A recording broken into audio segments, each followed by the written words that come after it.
the government of the United States, which couldn't have been farther from the truth. But that came later when, you know, the new left is arguing that the old left wasn't militant enough, you know. So that was the organization, and he refused to give the names of the contributors, and he went to jail for that, contempt of Congress. He was called before a congressional committee that was headed by a Georgian senator, congressman, wasn't a senator, he was a congressman. And my father, skillfully enough, given that he'd gone to law school, backs this guy up, the head of the congressional committee, backs him up into a corner, calling him a racist, and that from Georgia, and asked him how many black men had been lynched that day in Georgia, and this man just blew up, and he jumps up from his seat, and he charges towards my father, calling him, I don't know what language I can use, so I won't use it, but a GD, black son, SOB. And so he's charging at my father, calling him names, disrespecting him, and my father gets charged with contempt of Congress and goes to jail. But that was on the heels of a very brave act that has influenced the civil rights movement since that moment. He and Paul Robeson presented to the United Nations a petition charging genocide committed by the U.S. government against its, as we were called then, Negro people. And this was a petition in the form of a book, in which they took a 4-year period, Lou, and they documented the genocidal acts by city governments, municipalities, by states, and by the federal government against our people, the Negro people, but they also included the Native American peoples, who were the original peoples to be genocided in our country. And they took this petition to the United Nations. So they were taking it to an international stage to say, hey, wait a minute. The United States says that it is the shining light, you know, on the hill of democracy. And everyone should want to come here, and everyone should want to or be like us. Right. When it was a living lie. And so they had the audacity, the courage to charge the U.S. government on the international stage. And for that, they paid a heavy price. But that petition and that act of charging the government with genocide has resonated, has reverberated, has echoed through the years, through the decades, and has been taken up again today. And I get calls all the time from groups, from people wanting to know, wanting my opinion about it. I was just going to ask you that in terms of when we look at, when we listen to that which we are living right now. Look, I can say more than 10 years ago, I wasn't thinking that I would be living things that my parents went through. Well, you're not supposed to be. Yeah, and I said, you know, and I have these conversations, and I'm saying, wow, you know, we're living what our parents went through. That's right.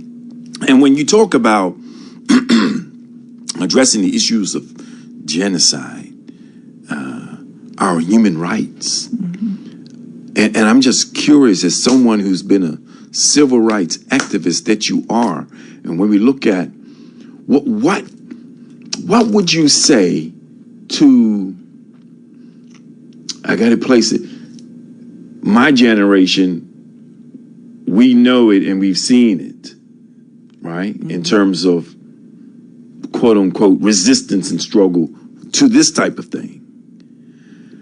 But when I look at, let me say, because my son's a millennial, in the what is it? The others, the alphas, the Gen Alphas, and have no conception of the type of experience that we're talking about. Right. I would say millennials in their reality now will know that, yeah, this thing, racism does exist, those spaces. With what you have experienced and observed, what would you impress upon them from an organizational leadership perspective in addressing what we are experiencing right now, how to shape movement? What would you say to young people today in terms of preparing themselves? Well, they have to know the history. They have to know how we got to where we are today. They have to know how this was built, you know, what materials were used, how anti-communism, along with racism, has been used by the ruling class, basically, to keep its foot on our necks. Emoting is not enough. Reacting is not enough. We have to understand what we're up against. We have to understand how this society is organized, how it's shaped, the forces that we're up against. We have to know that. It's and it's something that we can know by reading, by studying and studying together. So I think that the responsibility, and that's where we, just mentions, Saturday schools, but we have organizations, and where we don't have organizations, we actually should, because none of what we have achieved that's being taken away as we speak was achieved by an individual or was given to us. It was achieved by numbers of people, masses of people, and we wrested it away. It was not just handed to us. We fought for it. We died for it.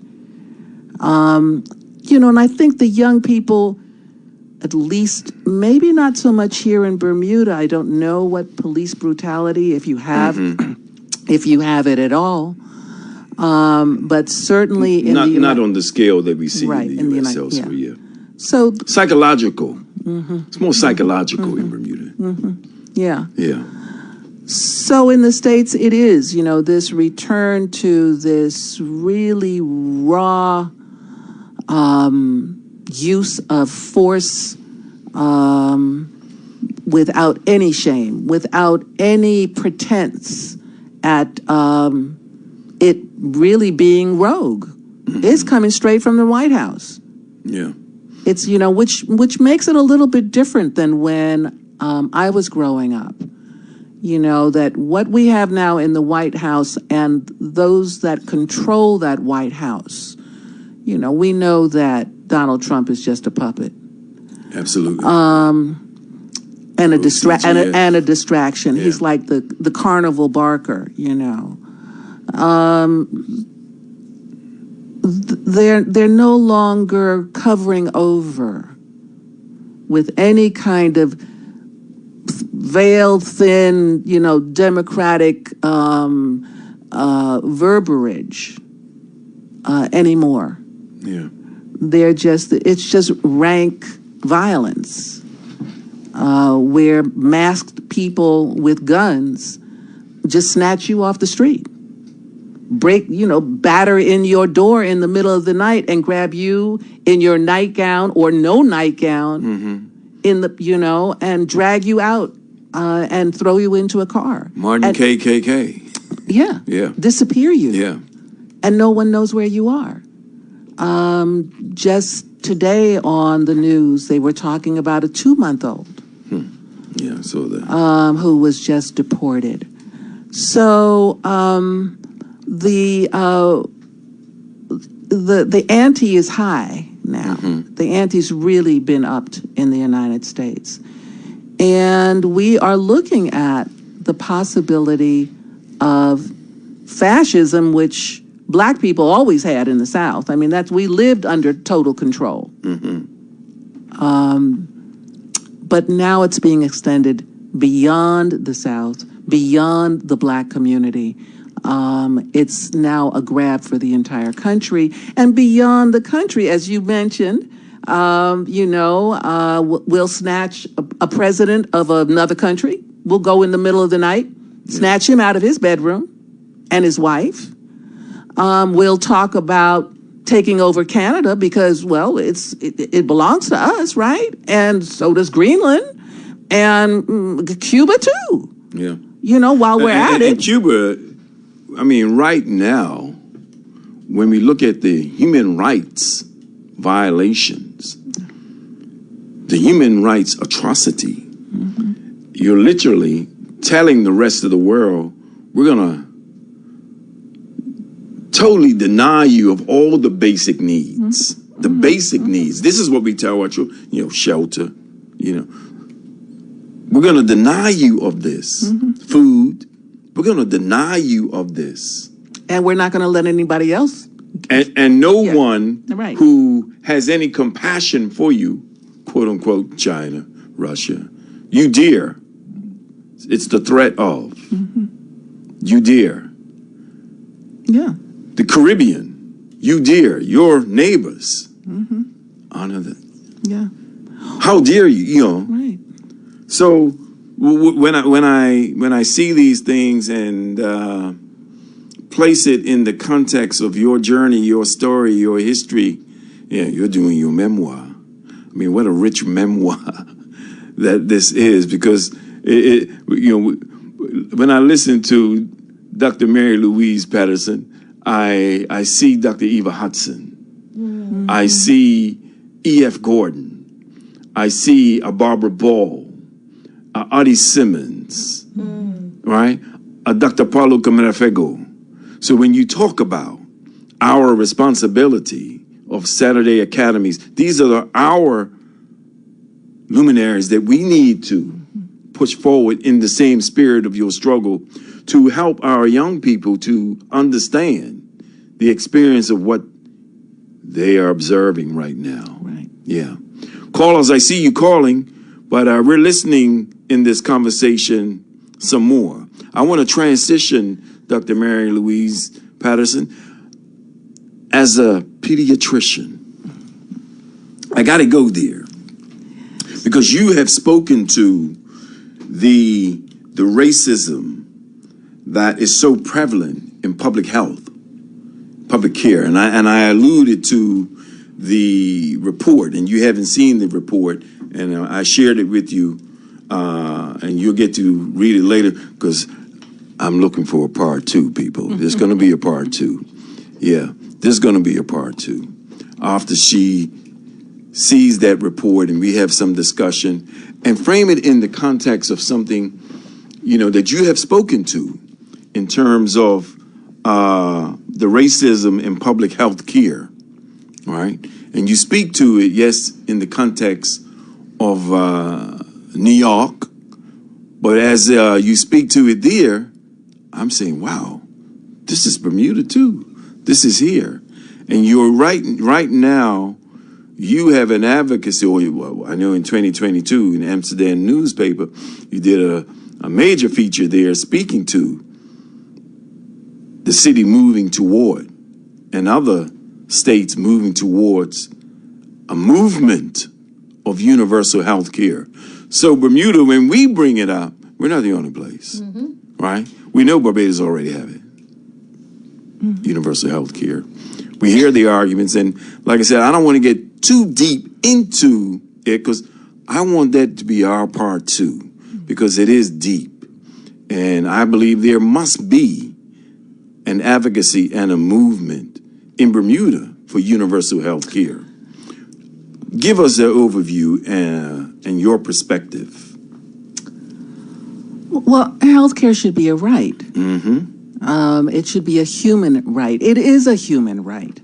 We need to fight to make that manifest. And I think, I want to tie it into you asked about organizing, the last question that you asked me. In terms is of it young just people as young a people? movement. Yeah, we need to organize our communities, Lou. I mean, we need to not only have Saturday academies, and I'm calling them Saturday academies, but we could call You're them, anything. Yeah.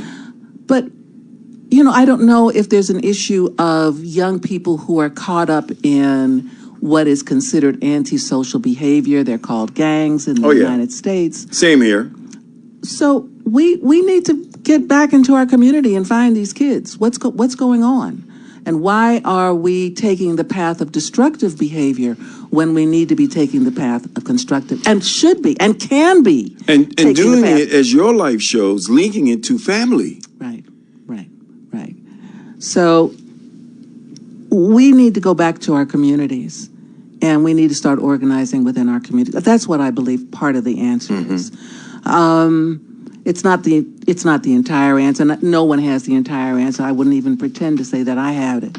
But we're too fractured now. Those organizations that we had are no longer, I mean, they may be existing in name and barely at that keeping the lights on, many of these organizations, but they're not relevant to what's happening in our communities. Those children are our children. Those children in those gangs are our children. We need to be talking to those children. We need to, and it may be difficult. I'm not saying that any of this is easy, but it's the task that's at hand. If you have an issue with maternal mortality, if you're having an issue with infant mortality, if you're having an issue with getting people to the doctor, we need to start organizing within our communities, looking at how we can block by block, neighborhood by neighborhood, parish by parish, that we find out every young woman who's pregnant, what are her conditions. We can do that. We have the older women in the community who can do that, who know the granddaughter is pregnant, the baby is sick,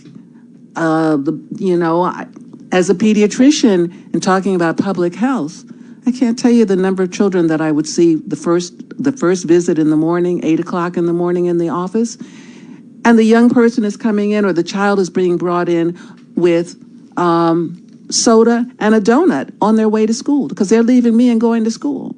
And that's breakfast, soda and a donut. We've got to look to see what we can manage within our own communities.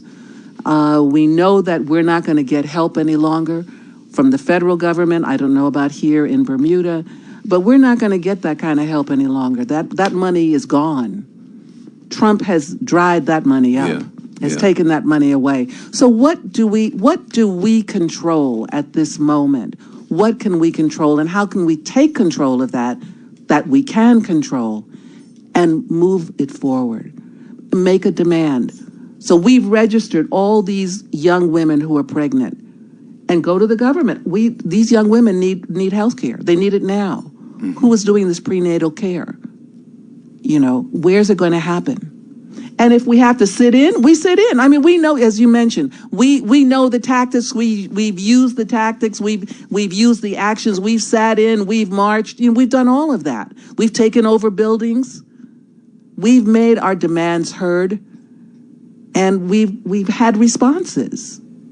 We have a saying here. There's no one coming to save us, and when I say us, I mean black people. I'm sorry. In what we are witnessing right now, there's no one coming to save you. No, we're going to save us. We have to save ourselves. That's right. We have to save ourselves. And in doing that, we're going to save not just ourselves. How do we?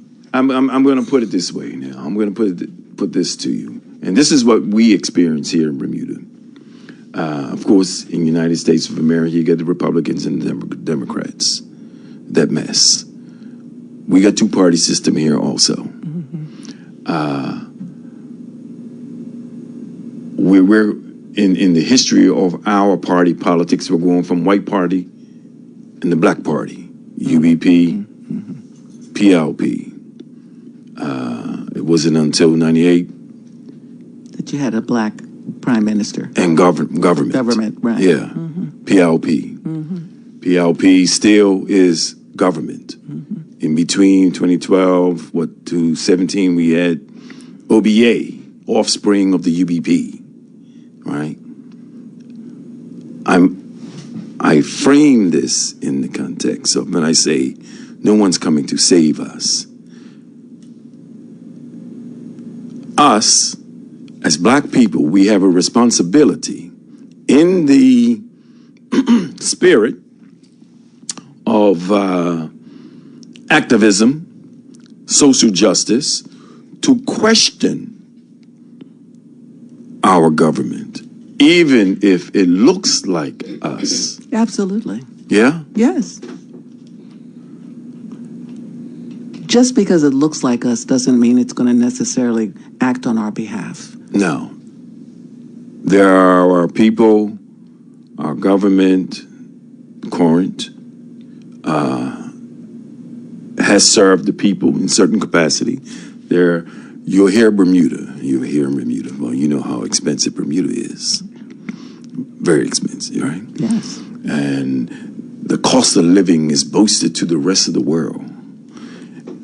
We know in public health care, the great majority of people aren't the beneficiaries of that wealth. Right? We're not the beneficiaries of that wealth. And so we have a responsibility right now to charge and challenge our government. This is getting to the universal health care. We know, and I I have to share, who was it, Martin Luther King said, of all the forms of inequality, injustice in health is the most shocking and inhumane. We are living it right now. Right now. And in this same document, which speaks to your history and experience in New York, some of the key messages that come out of this document resonate with you. Health inequalities result from social inequalities. Action on health inequalities requires action across all the social determinants of health. Absolutely. Bermuda continues to show considerable societal inequalities linked to socioeconomic status, race, sex, and migration status. That's just some of the key messages. Is that from the report? From the same report that we're going to get in part 2. Yeah. On your time. But when we listen to that, and as a pediatrician who has a life of civil rights activism, what is our overall responsibility to change this? The name of your radio program On all fronts is the answer to that. On all fronts. And it's all interconnected, Lou, as you well know. You know, there's no way to solve housing if you don't solve unemployment. Right? So we have to teach our children the interconnectedness of all of this. But more than that, I think, you know, the sense of community. We have been so brainwashed by the ideology of the individual, the supremacy of the individual over a community, which is really an ideology of greed. And I'm going to have mine. I'm going to get mine no matter what it takes. And it, you know, and the rest, well, they just, whatever happens to them, happens to them. That's not my concern. You know, it's all about me. That's not the way we have lived. That's not the way we have gotten to where we've gotten. We didn't come out of enslavement with that mentality. We've got to teach our children that that is not the way. That's not the answer. So healthcare and the inequities in healthcare and the needless suffering. Do I buy groceries or do I buy my insulin? We have Bermudians and elders really who are facing that right now. Yeah, yeah, In the place with the highest cost of living. yeah. Yeah. So how is that just? Why do we want to live in a society where my neighbor is suffering? And I just asked the question the other day when I was here. I said, well, if the government doesn't want the tourists who come here to see the homeless black men sleeping on the beach and sleeping on the benches on your front avenue, if that's embarrassing, and tourists don't want to see that, turns them off, they'll go to another island, they won't come here, because who knows what that black man might do or that homeless person might do. When he wakes up, he might try to grab my wife's purse, he might try to break into my car and take my cell phone that I left in there. Well, then let's get housing for that person. I understand. I don't want to see that person there either. Mm-hmm. I mean, that's somebody's brother, father, son. Yeah. I don't want to see that person there either. Not because it embarrasses me, it's because it angers me. Well, it should anger, and I'm glad you're putting it like that, because in Bermuda, unlike the USA or anywhere else, that person who's on that bench literally is a relative of someone who's walking by. It's our family. Yeah. I'm going to say 3 out of 5 Bermudians walking past that person knows him personally. Okay.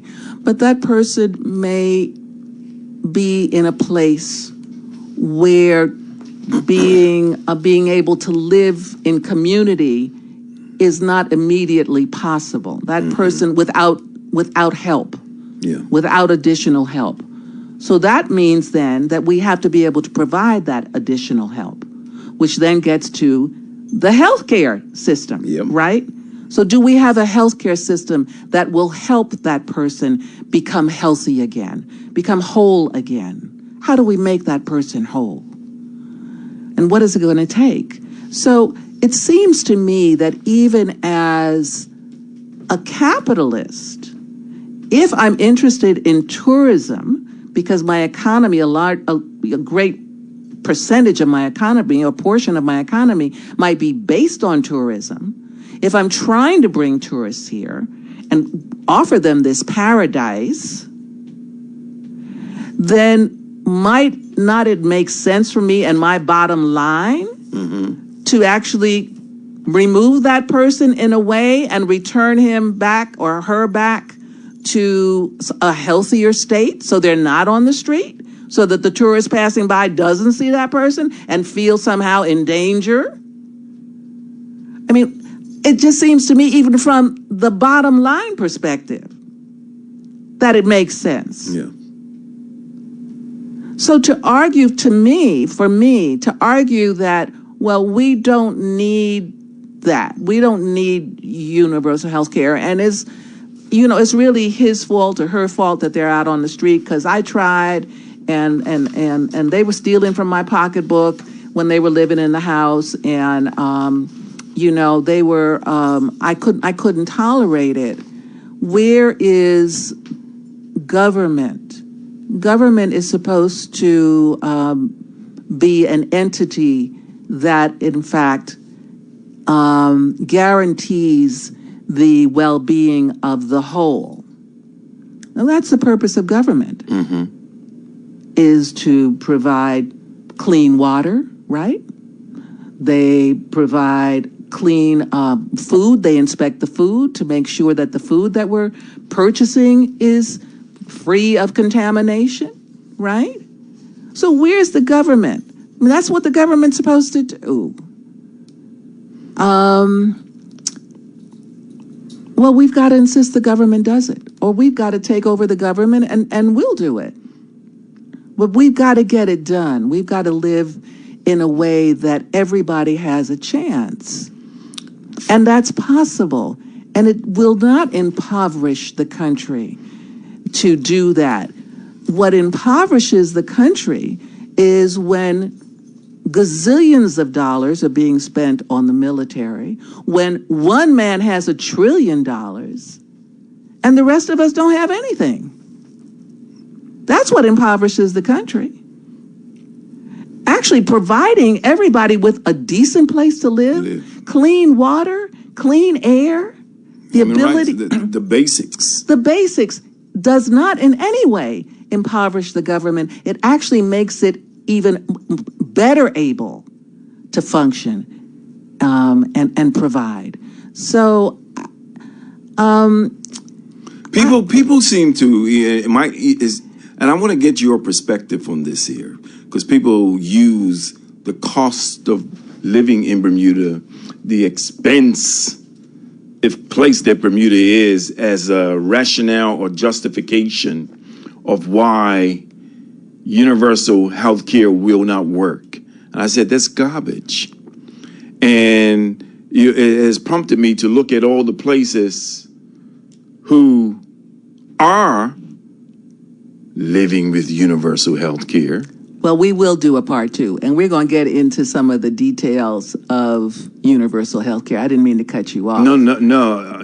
But yeah, because universal health care really needs its own hour or 2 hours. It literally does. Yeah. And that's why I said I got to have you for part 2. When I read the article in the Amsterdam, was it 2022 article, I think you did. Yeah. And I said, oh, this is Bermuda. She's talking about Bermuda here.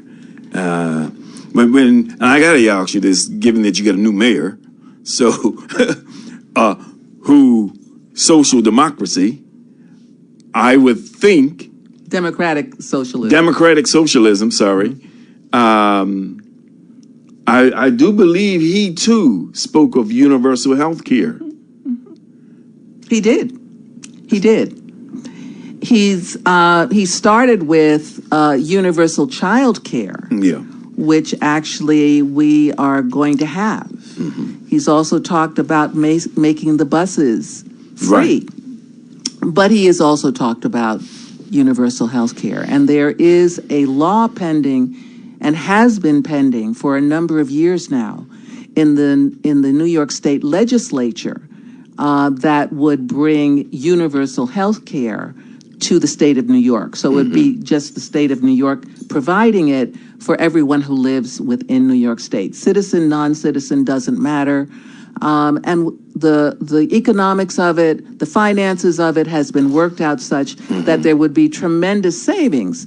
I think one of the big obstacles that you face here in Bermuda is that this is one of the centers of insurance. And so you have, you're in the belly of the beast here in terms of universal health care and who is profiting off of health care. The insurance companies, as you know, are one of the largest entities within healthcare that are raking in the money. So given that this is one of the centers for those insurance companies, you have a real fight on your hands. Yes, we do. Not that you can't wage it and win, but you have to understand, and I know you do, what you're up against. And because the doctors here are doing quite well within the system, they may be afraid that if there was universal health care, they might not make as much money as they are making now.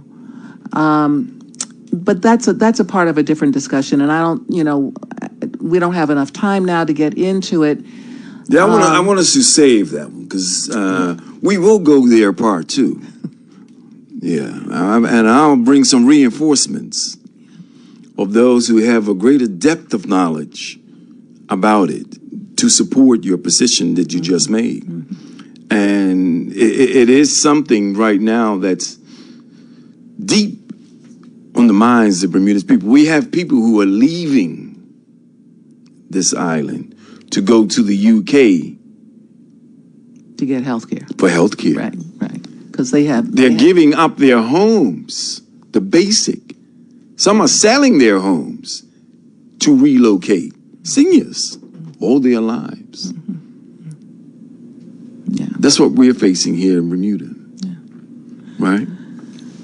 So when we think of that, and I place this in the context of your journey, again, in terms of resistance, resilience, all of these things, this is what's required of us right now to contest these type of things. Yeah. And it's about finding other people who feel the same way, or people that we can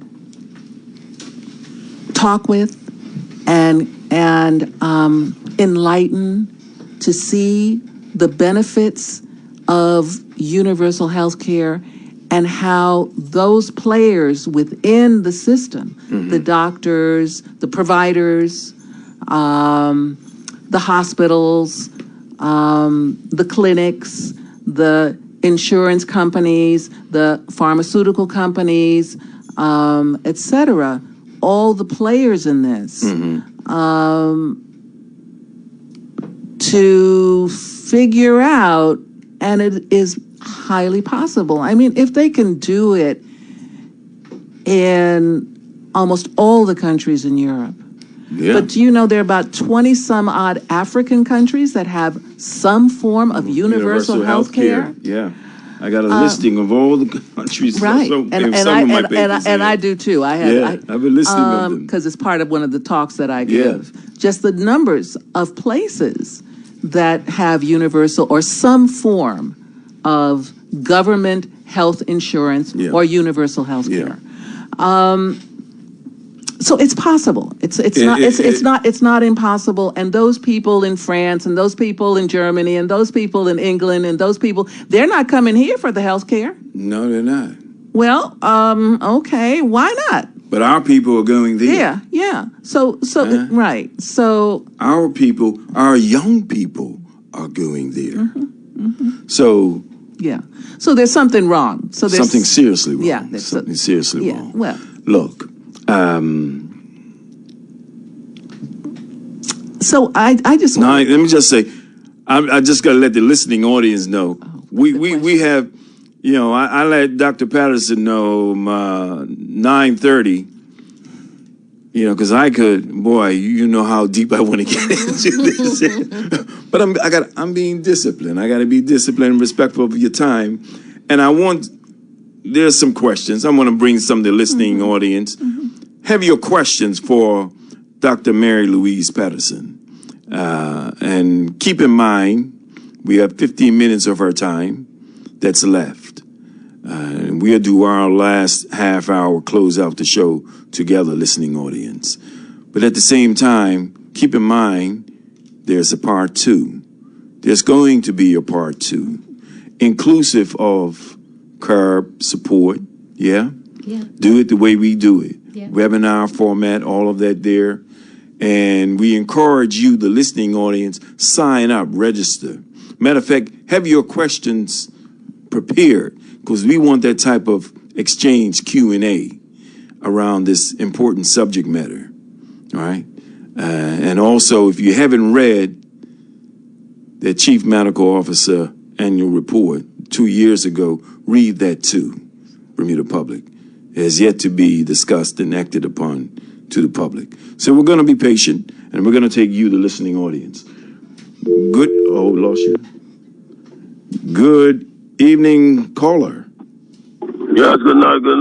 Good night, sir. In the house. Yes, sir. What question you have for our guests? Yes, sir. What question? The back with Ireland. What question you have for our guests? Or comment. What question? Yeah. Did she know that in the 60s, African Americans were banned from living and working in Bermuda? And that's why I went back with Ireland. The African Americans were banned from living and working in Bermuda. Okay.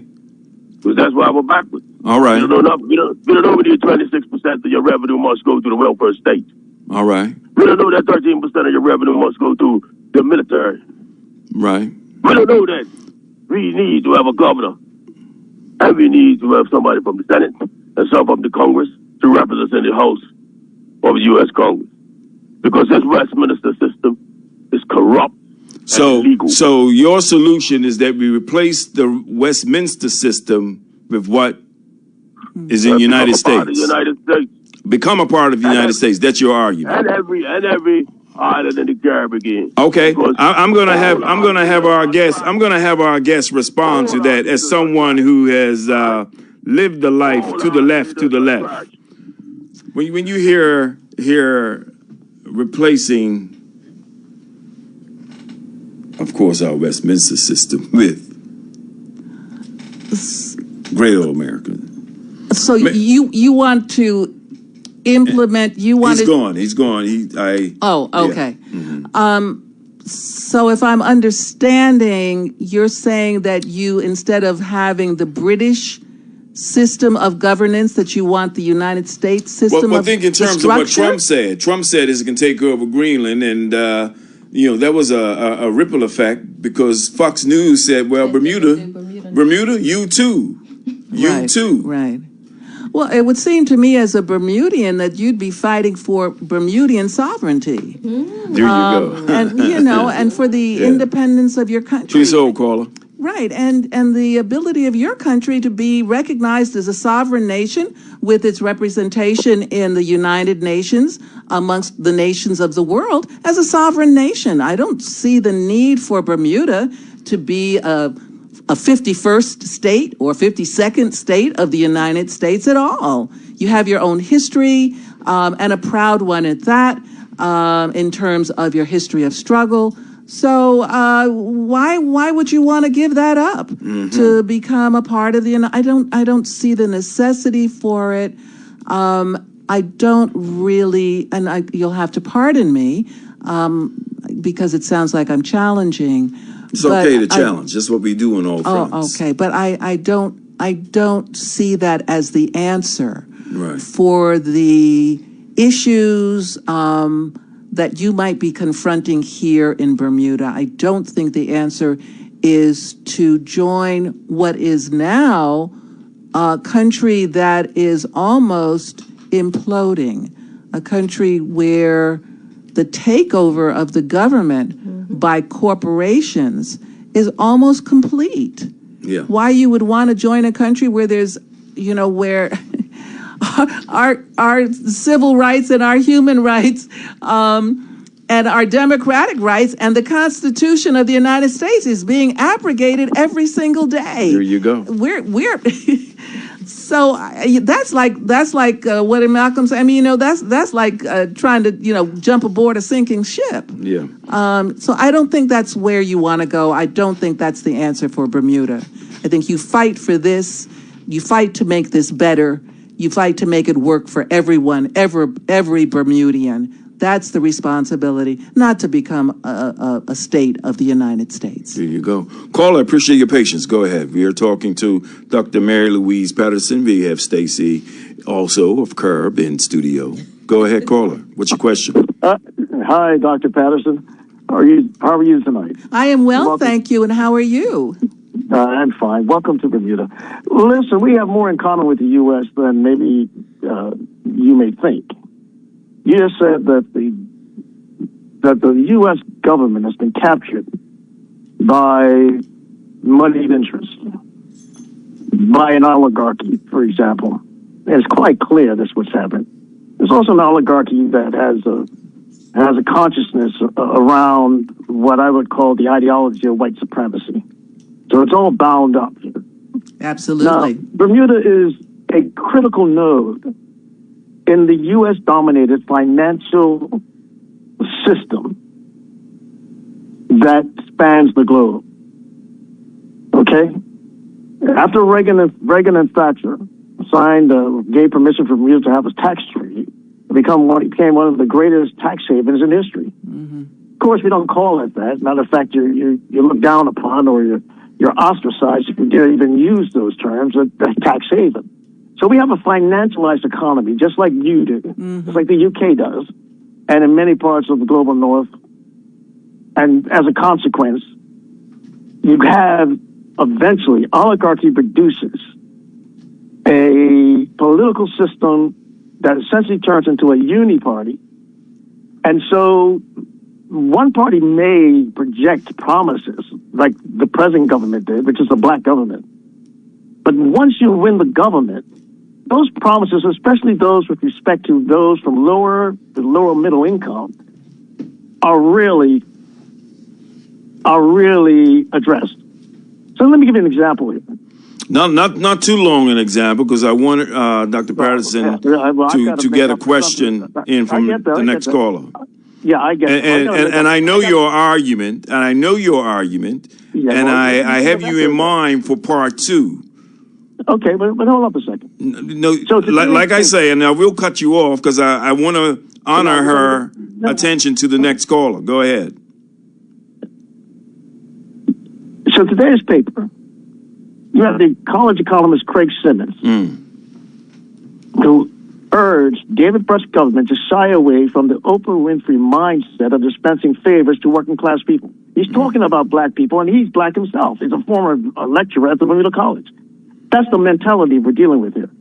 Now, what was said here is that we have 7,300 black Bermudians without health insurance at all. Now, I've sent Dr. Simmons, and he should have sent it to you already, an op-ed that I had published a few weeks ago about this very issue. Would you give me your name, sir?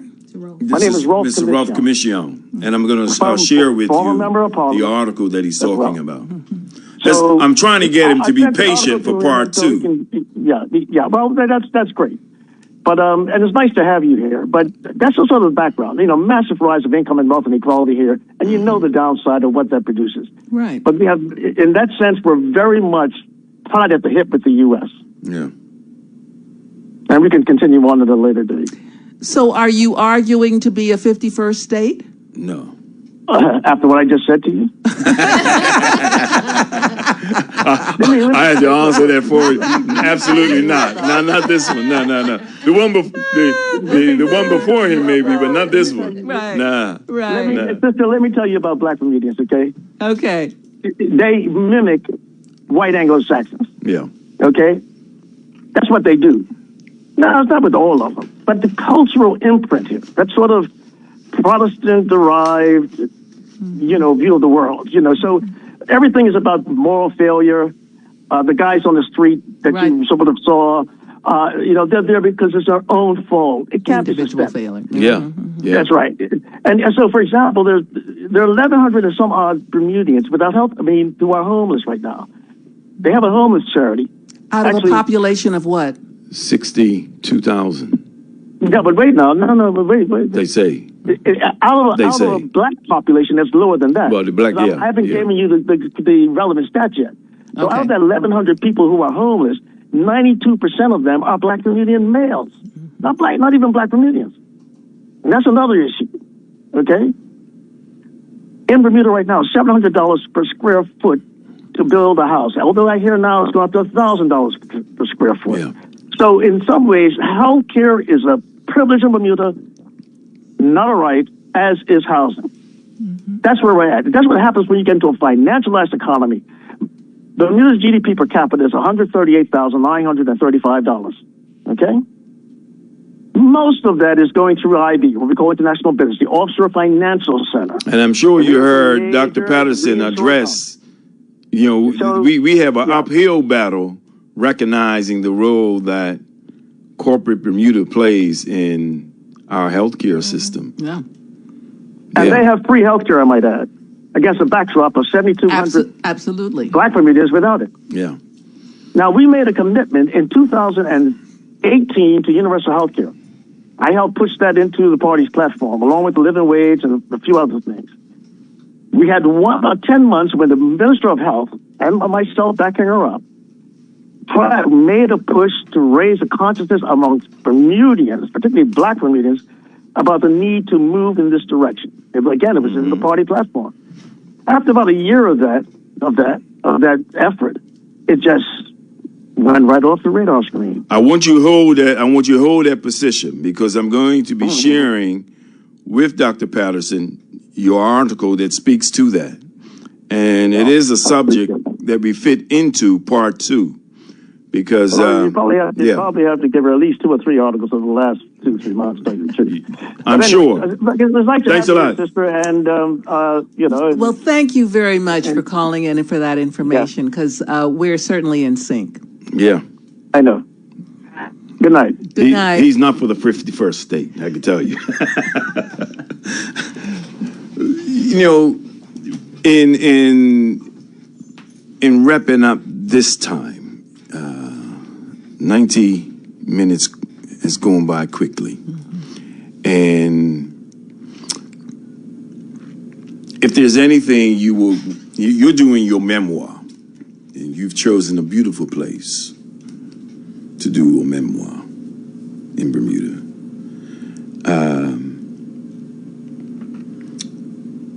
In the short span of time that you've been here,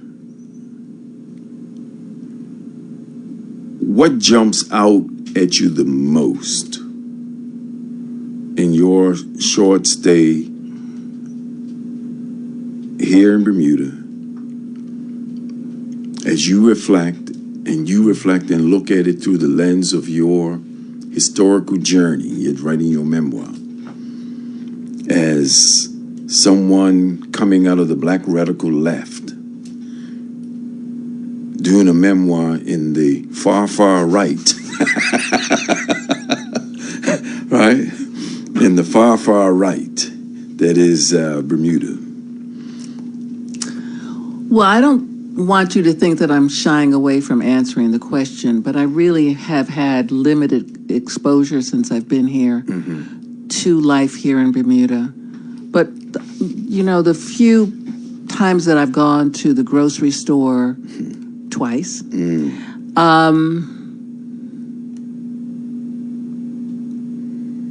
cost of living certainly is one of the huge things that hits. You know, I did not expect, coming from the United States, where I know people's salaries are probably higher than here, or I imagine them to be higher than what the average person would make here. It seems to me the cost of living really is out of reach. Certainly the cost of food.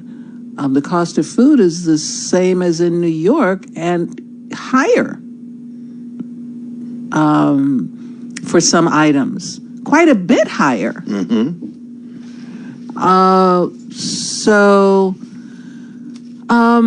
And you haven't even looked at the organic food yet. That's true. Which is higher. And then I have seen several homeless people, and they all have been men of African descent. I didn't know whether they were Bermudians or from some other place, but they were certainly men of African descent. Bermudian.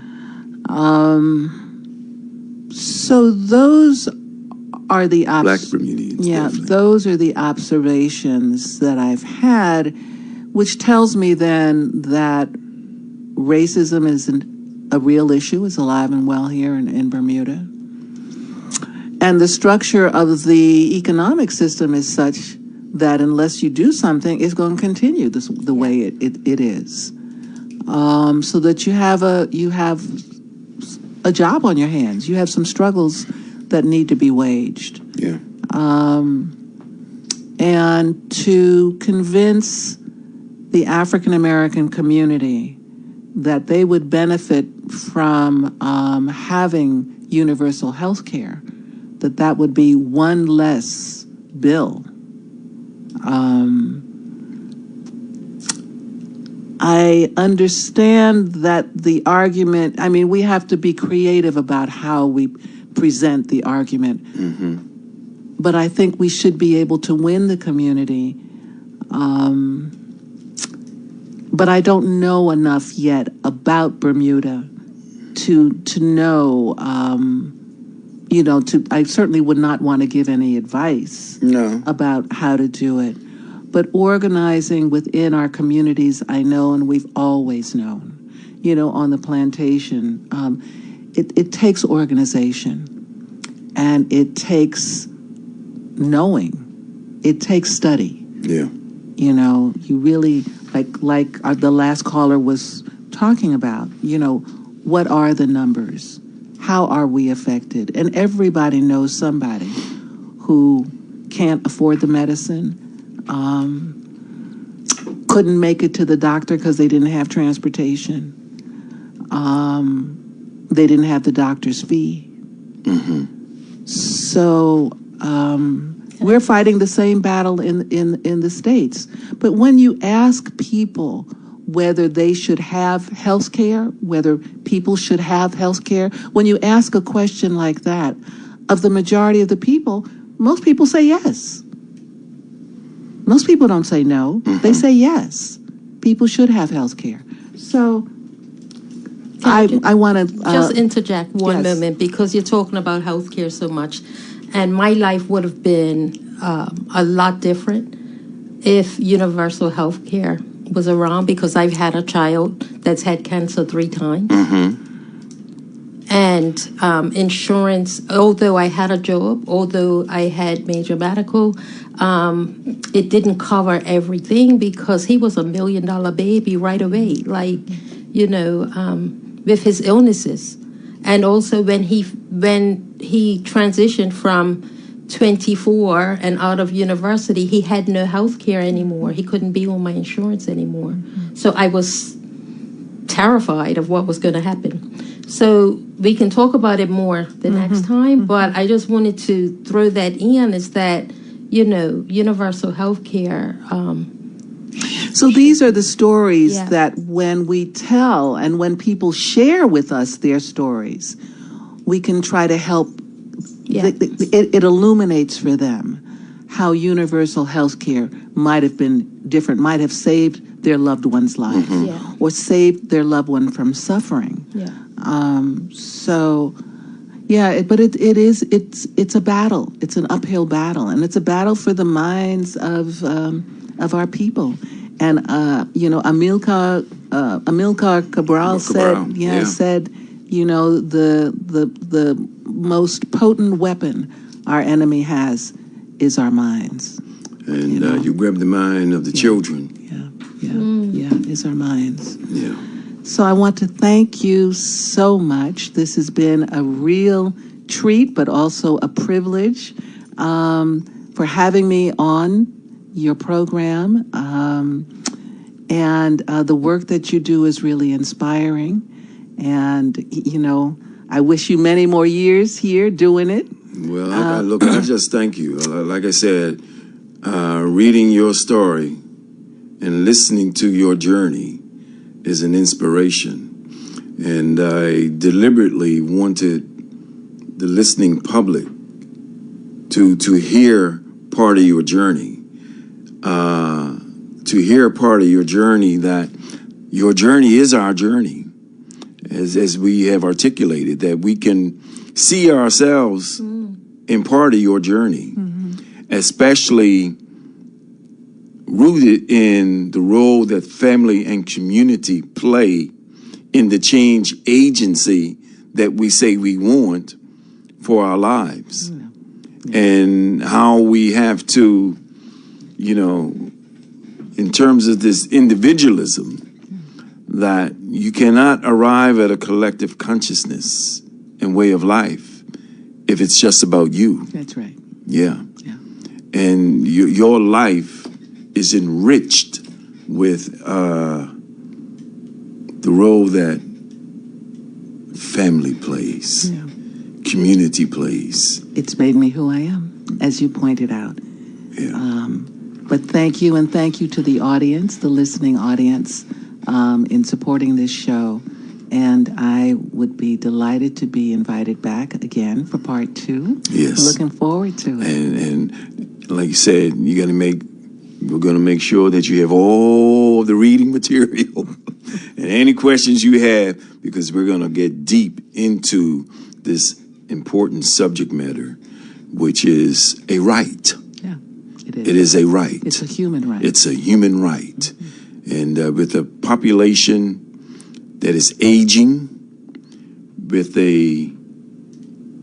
I call it minimal decimated youth population, We have to take care of our children, newborn to at least 15, and certainly our elders. And I believe in the model that I think of universal health care. It's there. And in between, if we want to balance out that copay and all of that with people, you can do that there too. But we have to take care of what is an aging population and our very young. As we work to keep our young people here as they mature and grow, where they see value in wanting to remain here at home because we take care of their basic needs. Yeah. It's a privilege and a joy. Thank you very much. I look forward. All right. Listening audience, I'm going to just play some Shaheed, and then I'll engage you in the last half hour. And as our guests make their way out, I will be right back. Listen up. Hold on, not that one. I will remember the next. Oh, am I off? No. I'm not. Still on here. We're still on here. Here we go. Here we go. Look, the reality is this. If you are African American or any member of the global majority living in the United States, in my opinion, you need to completely abandon the idea that you're going to end racism in America. Not because racism is acceptable, it's contemptible, it's evil, it's a civilizational disease. But you need to abandon the idea because it is baked into the operating system of America. And you are wasting precious time, energy, and resources fighting in a battle that was designed to be unwinnable. I mean, think about it this way. If you lived in a region where tornadoes were a regular occurrence, would you spend your life trying to campaign to end tornadoes? Would you organize protests demanding that the atmosphere stop producing severe weather conditions? Right? Would you dedicate your existence to trying to convince the sky that tornadoes are morally wrong? No. You would accept that tornadoes are just a part of the climate of that region. And you'd build storm shelters. You'd develop early warning systems. You would construct your homes with reinforced foundations. You would create evacuation plans. You would prepare. That's practical. I know you'll be mad about that comparison because you'll say that racism isn't a natural disaster, right? Brother Shaheed, racism is not a force of nature. I agree with you. But when a tornado comes and rips apart your house and your property and your family and your life, you're not worried about what caused it. You're worried about the fact of its impact. And you should do the same thing with regards to racism when it rips apart your life the same way.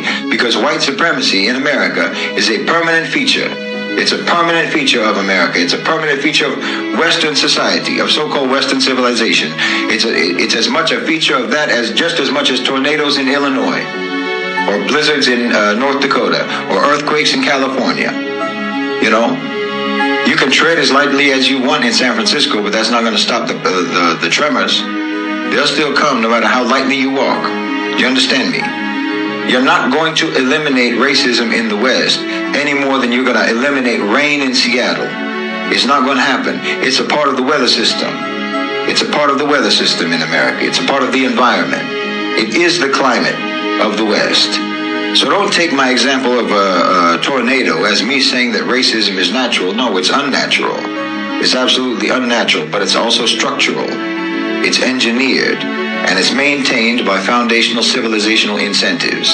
But you're supposed to believe in these all men are created equal platitudes that are just meant to substitute any actual practical equality in that society.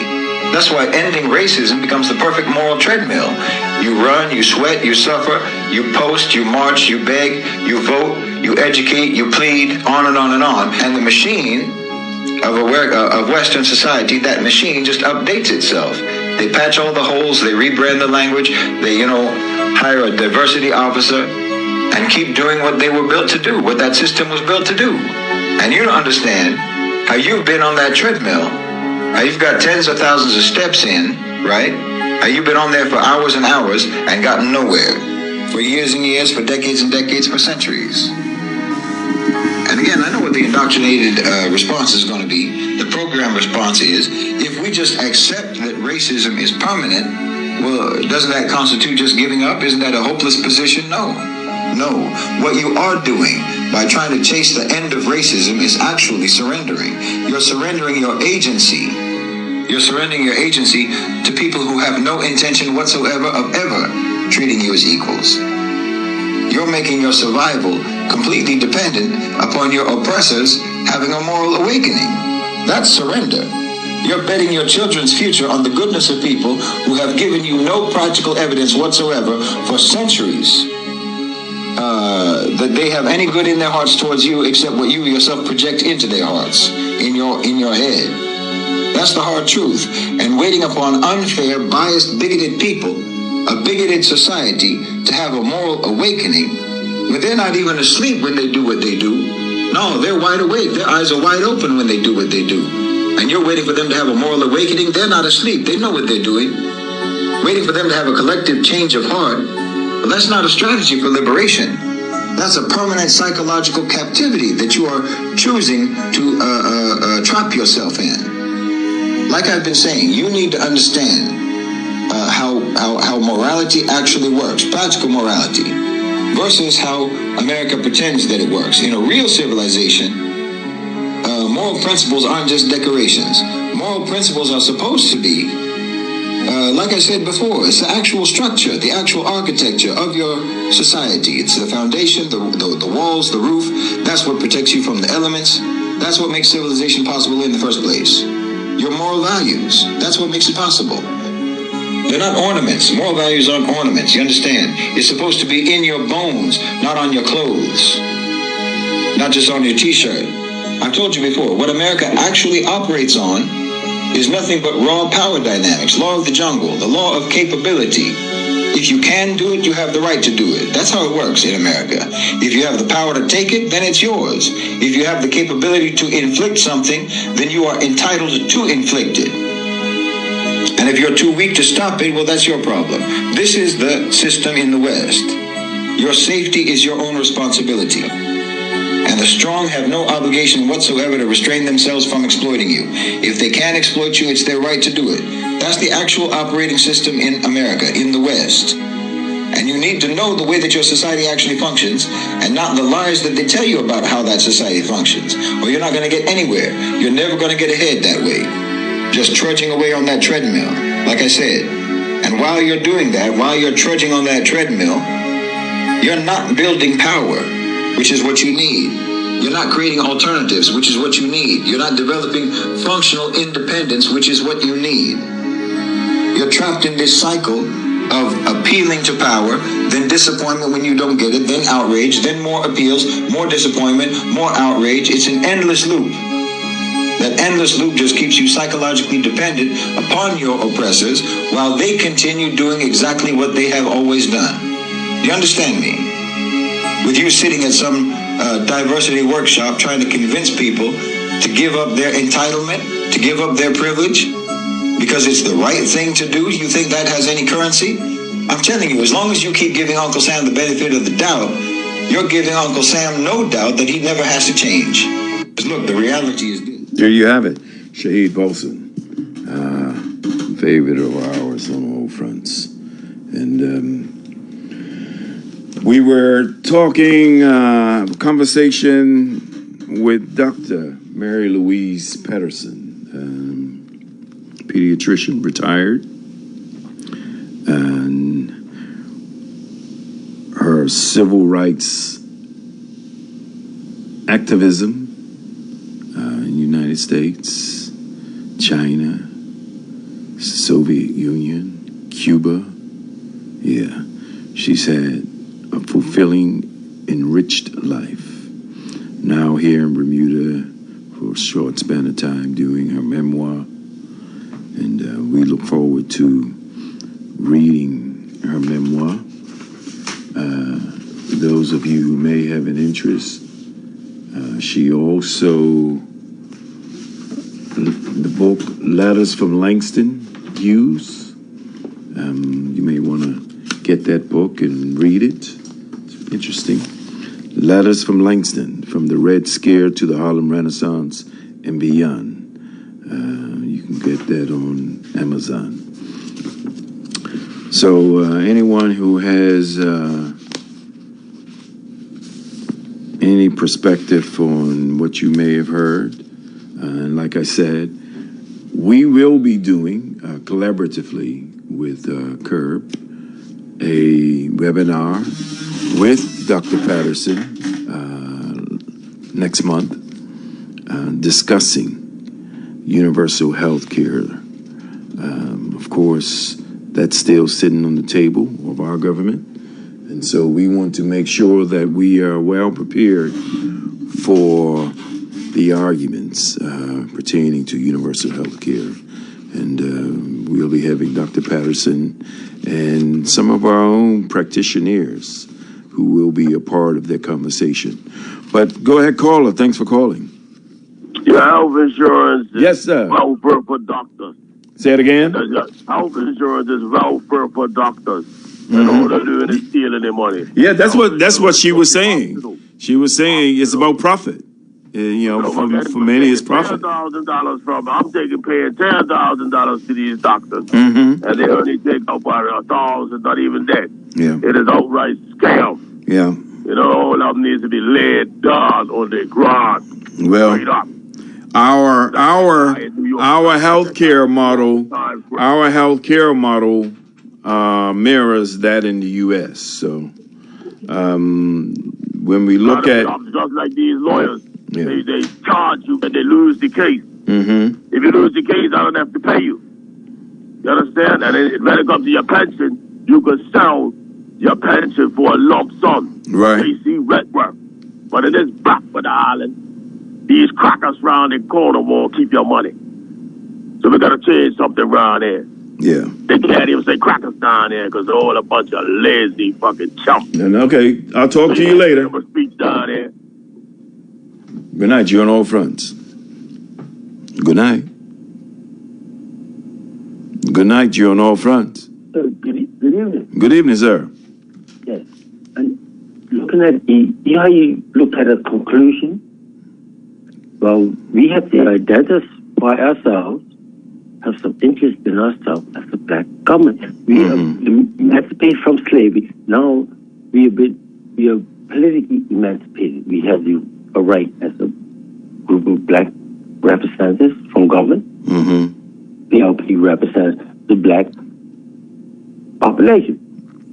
Right. So now we got to come and identify ourselves and our interests and go forward. In basic terms, the present governor has to get rid of some of the racist ideologies from a political point of view.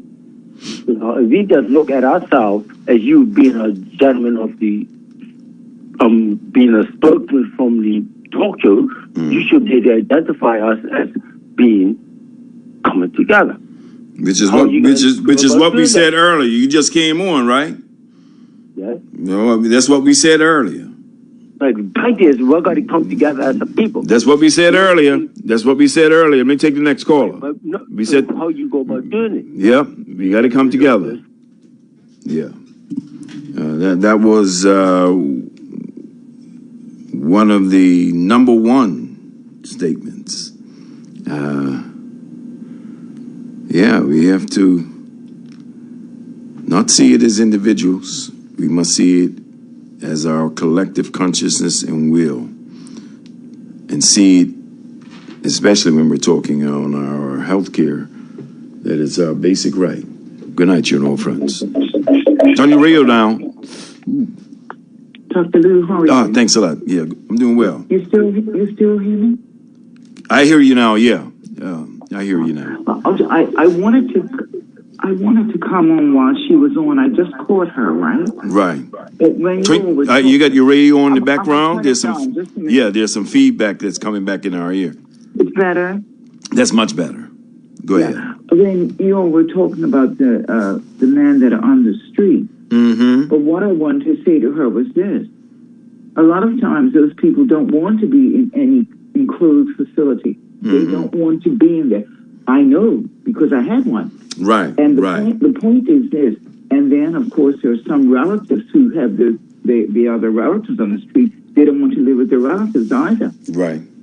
A lot of that needs to be dealt with a mental situation. You understand? Which is what she was saying. He said we have to address what is the mental health of those people. Yes. You know? And that's right.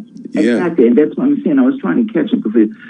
And the point is, when I had my facility, we had a lady there for 2 nights. And then she walked right out of the place and didn't come back. Yeah. But it was the place had the ability to be free to go and about as she wanted, right? So she had that freedom, but she never came back. She didn't go anywhere else, right? But the point is, some could be in a facility. That's why I want to say they don't want to be. Yeah, and you're absolutely correct. I know that. You're absolutely correct. I mean, having dealt with and worked with people in that way of life, not all want some form of care. Of course, but when you talk about shelter and being disciplined in that shelter, that's right. they don't want to adhere to rules. Yeah. Rules and regulations. So they don't want that. But there's a part of our discussion that we were alluded to, and this is what we get into a little deeper when we really unpack the pro and cons of universal health care, which gets into dealing with also the mental aspect of some of our subjects. That has to be really. All of that is a part of the public health. Exactly. Yeah. It definitely has to be addressed. I just want to say, let me get off. Somebody can say. I just wanted to say that I wanted to catch that and let them know that people have tried to address some of them. No, she's aware, and we had that conversation. And part of it is, we have to get to, what are the mental things that they may be dealing with. Exactly. Yeah. But I'm with you. Good night. You too, dear. I appreciate you calling. Thanks a lot. Okay, bye-bye. Bye-bye. Bye. Yeah. Yeah, and I wanted to share because I came across, where is it to? Yeah. And I'll just share it with you because in terms of doing some homework on this issue, because we have folk who go to the UK, I think it'll be great to share some of the transferable policy lessons from the UK on this issue, because it's, like I said, we want to adopt and adapt many other things from the UK. We need to look at their health care as it relates to universal health care. And I'll share with you what some of those policy lessons are in a moment. Go ahead, caller. Appreciate your hopes. Caller, lost you. Okay, so I want to share. Okay. Good night, you on all fronts. Yes. Good evening, Dr. Luke. Good evening, sir. How you doing? I'm doing well. Good. I was listening to Dr. Patterson. Is that Patterson, New Jersey? She got a connection with that? Or? No. Her name is no. Her name is. I heard the name, and I knew we have a Patterson, New Jersey. Mary Louise Patterson out of New York City. She said New York City. Yeah, right out of Harlem. She's out of the Harlem area. Yeah. She's out of the where? She's from Harlem, New York. Oh, okay. That's my own. I was raised in Harlem. Okay. Anyhow, 141st Atlantic Avenue. Okay. Okay. Boulevard. You right on the street then. Yeah. Right there. That's a legendary. Right in the mix. Yeah. Yes, you are. But anyhow. Yeah, go ahead. That's another story. But and you said Curb introduced her to Bermuda? No. She's her guest of Curb. No, she's not here but she has friends in Bermuda, and she basically came. She came to Bermuda, to spend some time. She's writing her memoir. Yeah. And just thought of Bermuda as a great place to settle down. To settle and write. And okay, yeah, she's there's a been place here. to do She's that. been here for a few weeks. Okay. She'll be going back soon. Okay. We will next month. We will be doing part 2. And tonight was Right. mainly just somewhat of an overview and getting a sense, Yeah. an appreciation for her journey, her life. Okay. For someone, beautiful lady, 83 years old, you know, You say she's 83? 83 years old. 83 years. She's 83 and full of energy, vivacious, Hey, she does sound like and like a has spring chicken. well, she has a very, when I tell you, vivid, adventurous, activist life. She has that. Right. Of spent it in Cuba, China, Soviet Union, and of course the whole civil rights era in the United States. Okay. Yeah, Wow. very, very, very, very Well, you're right involved about life. saying Yeah, that, especially at the age of 83. Yeah. Yeah. You know, that's a lot of stuff there. well, like I said, she's in the spirit of when we look at our luminaries such as Dr. Paulo Camerfego, Dr. Eva Hudson, Dr. Barbara Ball, Eddie Simmons, all of these folk, Monk, you know, Dr. E.F. Gordon, she's in that class, definitely. Okay, Yeah. yeah, by the age that has covered those people, Yeah. and maybe even older. You know what I mean? Well, But yeah, it was very, very, very interesting. Looking at Bermuda from the situation that we have here as Bermudians, right? You know, and again, you know how I always like to mention how old we are. well, yeah, I mean, but You know, and- but what's that? I mean, when we talk about our in terms of as a colony, you mean you're saying? Yeah, well, not only about if it's a colony, there's people. You know, our generation of people in Bermuda, it's old. Yeah. You know, we're packing into our 700 year now here in the islands of Bermuda. Yeah. You know what I'm saying? So I'm talking about, and for us to have those types of dates, there were people and black people at that. You know, some of the first introductions to the African nation of people was in 1616. You know, and not everybody that came to Bermuda as Africans were slaves. We had free people as well. Yeah, we know that history. Yeah.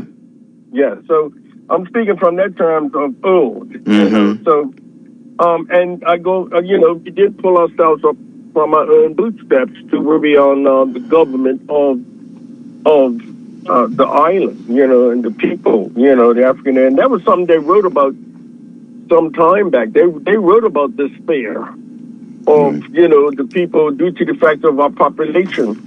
I got you. I mean, you're repeating it. I got it. But what? Okay. What I'm saying is this. To go to the point where I was going to, in the sense that we need to, as the people of Bermuda, who is the government, we are the government, and we have people out there that's coming to want to represent us as the representatives of the people of all the different constituencies. Right.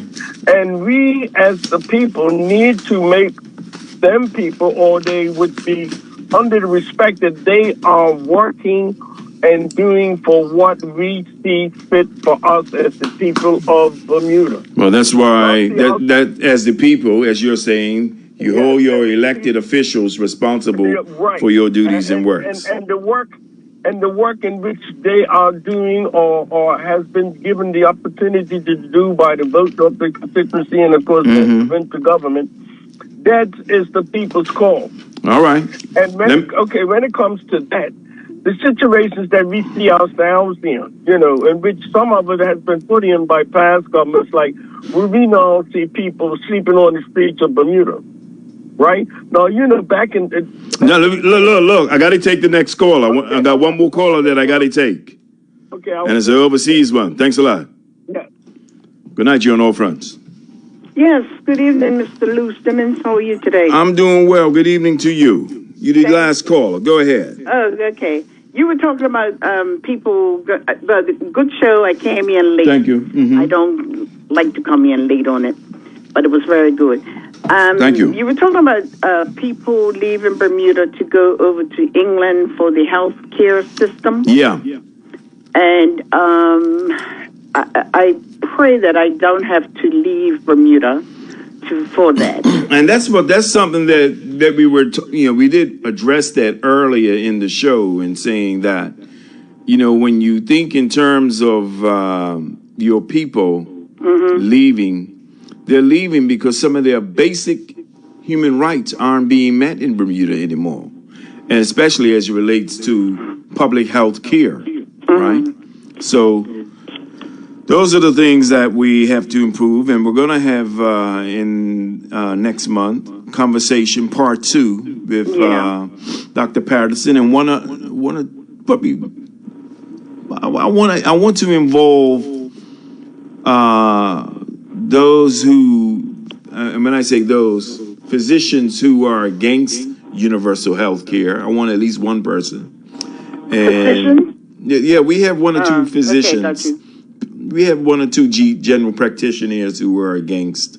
Well, one thing I would say like for me, in my work life, when I'm retired now. Right. But when I was working, I did have a Rolls-Royce insurance policy. Okay. And you had the best of the best. Huh? You had the best of the best then. Yeah. Right. It really was. It was the best of the best. And so anything, the copay was next to none. Right. And everything like that. And but the business that we worked, we tried to get to stay on the policy after retiring. And a group of us within the company, we tried our best to get that. And but they in the end shut it down. Oh, okay. And so, but that policy, if you get it individually, it is pretty pricey. It's 15, maybe 1,800 a month for for the premium. And so now I have put myself on future care. Okay. Thankfully, I don't have that many ailments. And so, to me, it's good. And even for my... Well, preventative care is one of the other public health care remedies. Yeah, but it's or good solutions. They know that government has given at least one physical a year without any copay. Oh, okay. I remember when I did go for a physical, and they told me it was like, I thought I heard $289, but it was actually $389. This is on Future Care, and it was a couple years back, and I couldn't believe it because, like you say, I'm coming from Rolls-Royce. Yeah. And so I said to the girl, I said, and and just to be practical, it was just from the waist up. And but what happened? The doctor was talking to me a bit, and I thought she was just being nice. But she was charged in the end, charged me like $389. But on principle, what I did, I said I got paid $100 that time just because I was so mad. Right. And then I went back to pay, and then she's telling me, no, it's $100 even more because. But you're raising something, and I wanna share these 8 transferable policy lessons from the United Kingdom. And you've mentioned something, 1 or 2 of them came up in what you just shared. So I want to share this and close out, but I appreciate you calling. Okay. Okay? All right, but thanks a lot. Yeah, listen up. Listen, see if you hear something that's familiar. Listen up. Like I said, in the coming weeks, we will be having a conversation, part 2 with Dr. Patterson. And I want to, we're going to do this also, let's say, collaboratively with Curb. I want to do it almost like a round table with 1 or 2 other physicians having the discussion. all right, on giving their perspective on health care. But let me just share with you, and this is part of some of the homework. These are 8 transferable policy lessons from the United Kingdom. And the British have made a number of good decisions that are transferable to other systems. Some of these are mentioned in this text that I'm reading from, and others come from a more comprehensive list that we'll share with you later in March. But here are the 8, and I'm just going to read them off. I'm not going to go into any descriptive analysis of them. But healthcare should be free at the point of service, a founding principle of the NHS. Now, our folk in the UK can relate to this here, right? Number 2, they say fund health care from income taxes. Number 3, establish a strong primary care base for a healthcare system, right? And they say every UK resident chooses a personal physician or practice. The system provides incentives to practice in underserved areas and prevents new GPs from setting up in saturated, affluent areas. Number 4, pay GPs, meaning general practitioners, pay GPs extra for treating patients with deprivations and from deprived areas. Number 5, reduce inequalities in historic funding that usually favor the affluent. Number 6, devise a set of bonuses for GP practices that reach population-based targets for prevention. And the caller who had just finished, that relates to something that she just said. 7, pay all subspecialists on the same salary scale. Number 8, control prescription drug prices while rewarding basic research for breakthrough drugs. So those are 8 transferable policy lessons from the United Kingdom that we can, where do they fit in this whole narrative for Bermuda if we're talking about universal health care? And given that the government has this as something on the table, we would want to be a part of some of this discussion. And let us just open it up. And like I said, come March, we will have part 2 with Dr. Patterson and probably 1 or 2 others in a webinar format.